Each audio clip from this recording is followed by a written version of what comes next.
ప్రభునందు ప్రియులారా, ప్రభువైన యేసుక్రీస్తు వారి యొక్క శ్రేష్ఠమైన నామమున శుభములు వందనాలు తెలియజేస్తున్నాను.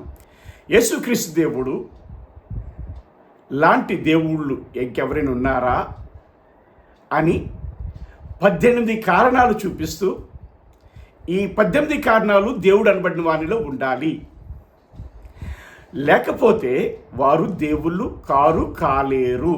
ఈ వీడియోకి గల కారణం ఏంటంటే, ఇద్దరు వ్యక్తులు 2 ప్రశ్నలు సంధించారు, జ్ఞానయుక్తంగా సంధించారు. అందులో మొదటి వ్యక్తి ప్రశ్నించాడు, ఇటు హిందూ దేవుళ్ళు ఉన్నారు, అటు ముస్లిం దేవుడు ఉన్నాడు, అటు యూదుల దేవుడు ఉన్నాడు, ఇటు జైన బౌద్ధ మతముల దేవుళ్ళు ఉన్నారు.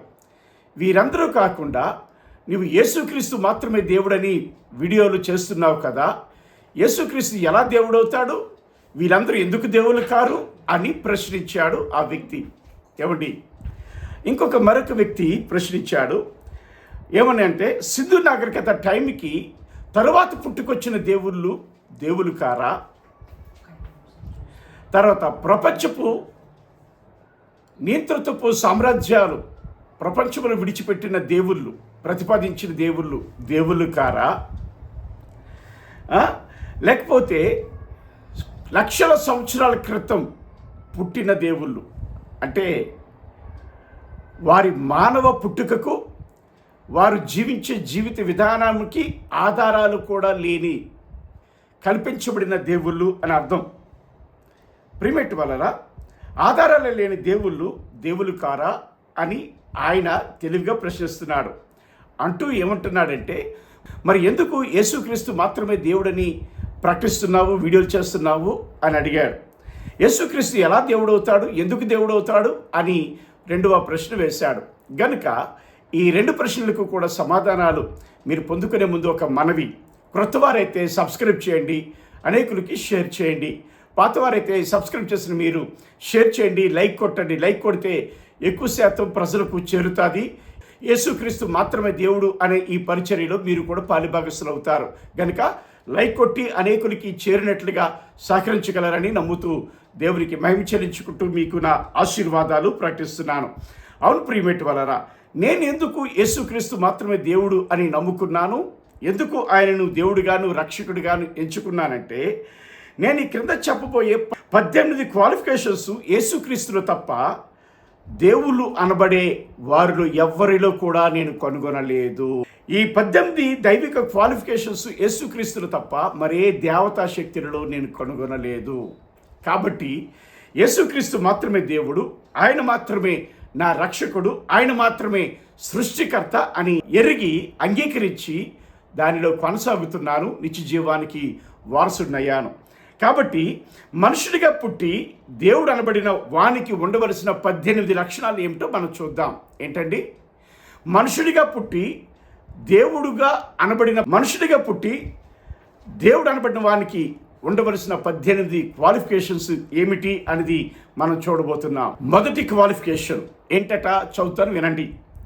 దేవుడు అనబడిన వానికి ఉండవలసిన దైవత్వము, నిత్యశక్తియు యేసుక్రీస్తులు మాత్రమే నిరూపించబడినవి కావున యేసుక్రీస్తు మాత్రమే దేవుడు. ఆయనలా దైవత్వముతోనూ నిత్యశక్తితోనూ నిరూపించబడినట్లుగా జీవించిన దేవుడు ఇంకెవరున్నారు? రెండవది, మానవ నైతికత్వము 100% ఆయనలో మాత్రమే నిరూపించబడినది కావున యేసుక్రీస్తు మాత్రమే దేవుడు. ఎలాగున ఆయనలా నైతికత్వము అంటే నైతిక విలువలు, నైతిక గుణలక్షణాలు, నైతిక ధర్మము 100% నిరూపించబడే దేవుడు ఇంకెవరున్నారు? మూడోది, యేసుక్రీస్తు ఏ స్త్రీ చేత శపించబడలేదు, ఏ పురుషుని చేత అనగా ఏ ఋషి చేత శపించబడలేదు. గనుక యేసుక్రీస్తు మాత్రమే దేవుడు అని నేను నమ్ముచున్నాను. ఆయనలా ఏ స్త్రీ చేత కానీ ఏ ఋషి చేత కానీ శపించబడని దేవుడు ఎవరున్నారు? 4, యేసుక్రీస్తు ఏ పాపమును చేయనివాడును, తనలో ఏ పాపమును లేనివాడు. పైగా ఆయన ఇలా ప్రశ్నిస్తున్నాడు, నాలో పాపమున్నదని మీలో ఎవడైనా స్థాపించగలడా? లేకపోతే నాలో పాపమున్నదని మీలో ఎవడు స్థాపించను అని ప్రశ్నిస్తున్నాడు. గనుక యేసుక్రీస్తు మాత్రమే దేవుడు.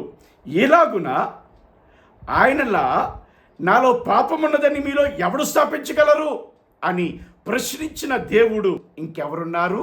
5, యేసుక్రీస్తు ఎవరిని మోసం చేయలేదు, ఎవరిని ద్వేషించలేదు గనుక యేసుక్రీస్తు మాత్రమే దేవుడు. ఎలాగున ఆయన ఎవరిని మోసగించని, చెడ్డ కార్యములు చేయని దేవుడు ఇంకెవరున్నారు?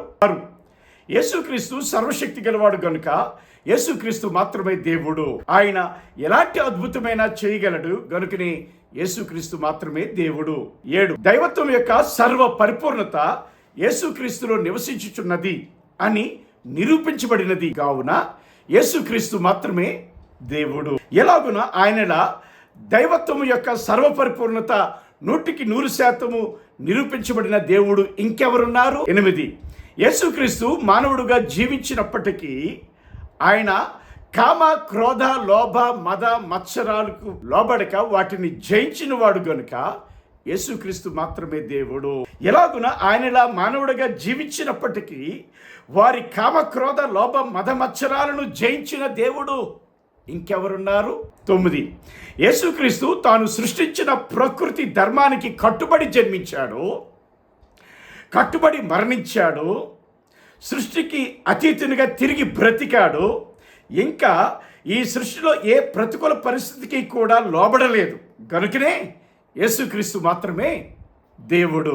ఎలాగున ఆయనలా తాను సృష్టించిన ప్రకృతి ధర్మానికి కట్టుబడి జన్మించినవాడు, కట్టుబడి మరణించినవాడు, సృష్టికి అతీతునిగా తిరిగి బ్రతికి లేచిన దేవుడు ఇంకెవరున్నారు?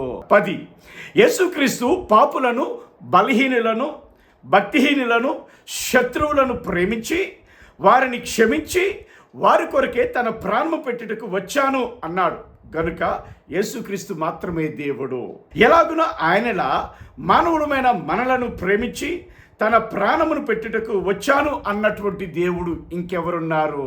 11, యేసుక్రీస్తు శత్రువులను ప్రేమించమని, ఎల్లప్పుడూ వారి మేలు కొరకు కోరమని, వారి క్షేమము కొరకు ప్రార్థన చేయమని బోధించాడు, నేర్పిస్తూ ఉన్నాడు గనుక యేసుక్రీస్తు మాత్రమే దేవుడు. ఎలాగున ఆయనలా శత్రువులను ప్రేమించమని, ఎల్లప్పుడూ వారి మేలు కోరమని, వారి కొరకు ప్రార్థించమని బోధించి నేర్పిస్తూ ఉన్న దేవుడు ఇంకెవరున్నారు? యేసుక్రీస్తు తన మానవ జీవితంలో ఎక్కడ నరహత్య చేయలేదు, వ్యభిచారం చేయలేదు, స్త్రీ సాంగత్యము చేయలేదు, దూషింపబడి బదులు దూషింపలేదు, శ్రమ పెట్టబడి యుద్ధము చేయలేదు గనుక ఆయన మాత్రమే, అనగా యేసుక్రీస్తు మాత్రమే దేవుడు. ఇలా యేసుక్రీస్తు లాంటి దేవుడు ఇంకెవరున్నారు? 13, యేసుక్రీస్తు తాను మానవుడిగా జీవించిన రోజులలో మాత్రమే కాకుండా తాను సజీవునిగా పరలోకంలోనికి వెళ్ళిన తరువాత ఇప్పుడు కూడా ఆయనను నమ్మిన విశ్వాసులందరికీ ఆయన నామములో అనేకమైన మేలులు చేయుచున్నాడు. అందుకే ప్రపంచవ్యాప్తంగా అనేక మంది యేసుక్రీస్తుని దేవుడిగా, రక్షకుడిగా అంగీకరిస్తూ కొనసాగుతున్నారు. 14, ఇప్పటి వరకు ఎందరో గొప్ప వాళ్ళు చనిపోయారు కానీ మొట్టమొదటిగా యేసుక్రీస్తు వారు నేను చనిపోయి మరలా బ్రతుకుతాను అని చెప్పిన దేవుడు గనుక యేసుక్రీస్తు మాత్రమే దేవుడు. అలాగుననే ఆయన మరణించి తిరిగి లేచి, తిరిగి ప్రాణముతో బ్రతికి తిరిగి లేచి ఆయన అనేకులకి కనబడిన వాడు గనుక ఆయన మాత్రమే దేవుడు. ఎలాగున మరణించి బ్రతికిన దేవుడు బ్రతికి అనేకులకి కనబడిన దేవుడు ఇంకెవరున్నారు? 15, యేసుక్రీస్తు మానవ జాతి అంతటి పాపముల కొరకు ఆయా రీతులుగా వధింపబడి ప్రాణము పెట్టి బలిపశువుగా అయినాడు గనుకనే యేసుక్రీస్తు మాత్రమే దేవుడు. అందుకే మానవాళి పాపక్షమాపణ కొరకు ఏ బలి కూడా ఇవ్వవలసిన అవసరం లేదకనా, కాబట్టి ఆయన మాత్రమే దేవుడు. మానవ జాతి అంతటి పాపముల కొరకు ఆయా రీతులుగా వధింపబడి ప్రాణము పెట్టి బలిపశువుగా మారి తిరిగి బ్రతికిన దేవుడు ఇంకెవరున్నారు? 16, యేసుక్రీస్తు వ్యభిచారం చేయవద్దు, మోహపు చూపు చూడవద్దు, నరహత్య చేయవద్దు, ఇతరులను దూషించవద్దు, నిందించబడినా తిరిగి నిందించవద్దు, శత్రువులకు కూడా కీడు చేయవద్దు అని చెప్పి నేటికి అలా తన విశ్వాసులకు బోధించుచున్నాడు గనుకనే యేసుక్రీస్తు మాత్రమే దేవుడు. ఎలాగున అన్ని రీతిలుగా చెప్పి నేర్పిస్తున్న దేవుడు ఇంకెవరున్నారు ప్రపంచంలో? 17, యేసుక్రీస్తు నేను పరిశుద్ధుడిని గనుక మీరును పరిశుద్ధులై ఉండుడి అని చెప్పి బోధిస్తూ వస్తున్నాడు. గనుక యేసుక్రీస్తు మాత్రమే దేవుడు. ఎలాగున నేను పరిశుద్ధుడను గనుక మీరును కూడా పరిశుద్ధులై ఉండుడని చెప్పి బోధిస్తున్న దేవుడు ఇంకెవరున్నారు? 18వ యేసుక్రీస్తు మీ నోట బూతులైనను పోకిరి మాటలైనను రానీకుడి అని బోధిస్తూ ఉన్నాడు. గనుకనే యేసుక్రీస్తు మాత్రమే దేవుడు. ఎలాగున మీ నోట బూతులైనను పోకిరి మాటలైనను రానివ్వకుడి అని చెప్పి బోధిస్తూ ఉన్న దేవుడు ఇంకెవరున్నారు? ఈ 18 క్వాలిఫికేషన్స్ మీ ముందు చదివాను నేను. గనుక ఈ 18 క్వాలిఫికేషన్స్ని దేవుడు అనబడిన వాడిలో కొలమానముగా వేయాలి. కొలమానముగా దేవుడు అనబడిన వాడిలో ఈ క్వాలిఫికేషన్స్ కనబడకపోతే వాడు దేవుడు కాడు. నేను ఎందుకు యేసుక్రీస్తు నమ్ముకున్నానంటే ఈ 18 క్వాలిఫికేషన్స్ నేను కొలమానంగా పెట్టుకున్న ఈ 18 క్వాలిఫికేషన్స్ కూడా ప్రభుని యేసుక్రీస్తులో మాత్రమే కనబడుతున్నాయి. కనుకనే ఆయన మాత్రమే దేవుడు అని నమ్ముకున్నాను.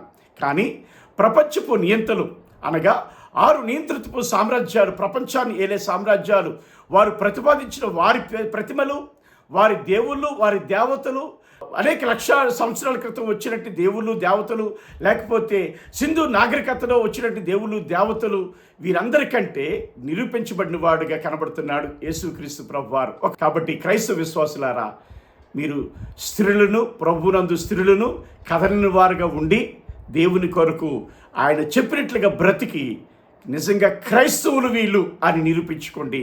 అట్టి కృప దేవుడు మనకు అనుగ్రహించిన గాక. షేర్ చేయండి, సబ్స్క్రైబ్ చేయండి, అనేకులకి పంపించండి, లైక్ కొట్టండి. Thank you.